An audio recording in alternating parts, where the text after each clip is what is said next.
Question ये है कि एक नॉन कंडक्टिंग स्फेयर है जिसके लेफ्ट हाफ और राइट हाफ पोर्शन के लिए वॉल्यूम चार्ज डेंसिटी -ρ और +ρ है। तो सिस्टम का नेट डाइपोल मोमेंट फाइंड करना है, तो उसको प्रोसीड करते हैं। क्या करते हैं कि सेंटर से x रेडियस का और dx थिकनेस का एक होलो स्फीयर कंसीडर करते हैं। ये सेंटर है, तो हम सेंटर से x रेडियस का इस तरह से और dx थिकनेस का एक होलो स्फीयर कंसीडर करते हैं। ठीक है, तो जो होलो स्फीयर है वो कुछ इस तरह से है, इसका जो रेडियस है वो x है। ठीक है, अगेन ये जो पोर्शन है उसमें पॉजिटिव चार्ज है और ये जो पोर्शन है उसमें नेगेटिव चार्ज है।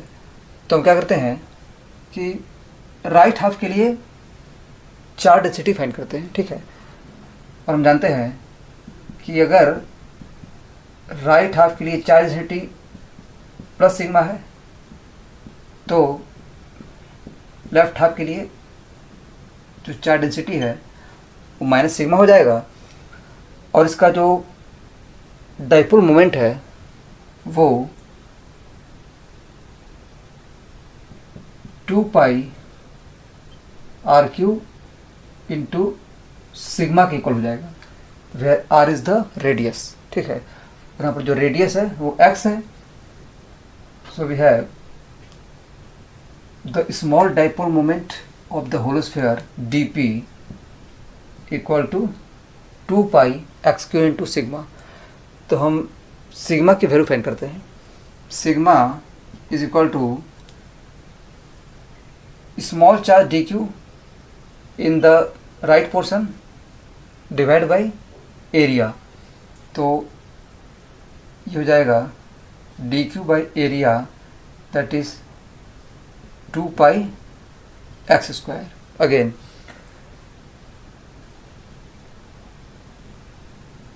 राइट हाफ के लिए जो dq है, मतलब इस पोर्शन में जो चार्ज है वो हो जाएगा वॉल्यूम इंटू डेंसिटी। इसका वॉल्यूम हो जाएगा area into thickness that is 2π x²।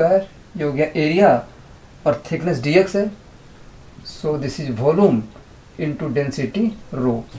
तो ये dq की वैल्यू हो गई। So we have sigma equal to dq by 2π x² that is rho dx। ठीक है, तो सिग्मा की वैल्यू इसमें पुट करते हैं और इसको इंटीग्रेट करते हैं। So we have dp equal to 2π x³ into rho dx। ठीक है, integrating both side.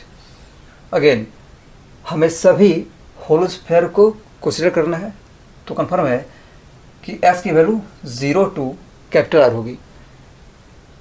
x will be from 0 to R, so this implies that the net dipole moment P is equal to 2π rho common और ये हो जाएगा r⁴/4। So finally we have the net dipole moment P equal to rho pi into r⁴/2। तो इस तरह से ये system का नेट डाइपोल मोमेंट हो गया। और एक बात कि दोनों हेमिस्फेयर में जो चार्ज है उसको हेमिस्फेयर के सेंटर ऑफ मास पर कॉन्सेंट्रेटेड मानकर भी हम डाइपोल मोमेंट को डायरेक्टली फाइंड कर सकते हैं। मतलब है कि राइट हेमिस्फेयर पर जो टोटल चार्ज है वो Q है और लेफ्ट हेमिस्फेयर में जो टोटल चार्ज है वो -Q है। तो दोनों चार्ज को हम हेमिस्फेयर के सेंटर पर कॉन्सेंट्रेटेड एज्यूम करते हैं।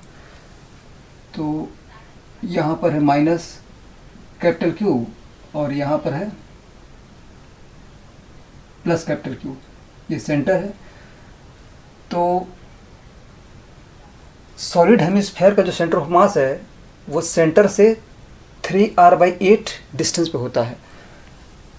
मतलब ये जो डिस्टेंस है वो 3r/8 है। मतलब दोनों चार्ज के बीच जो सेपरेशन है वो हो जाएगा 2 × 3r/8, दैट इज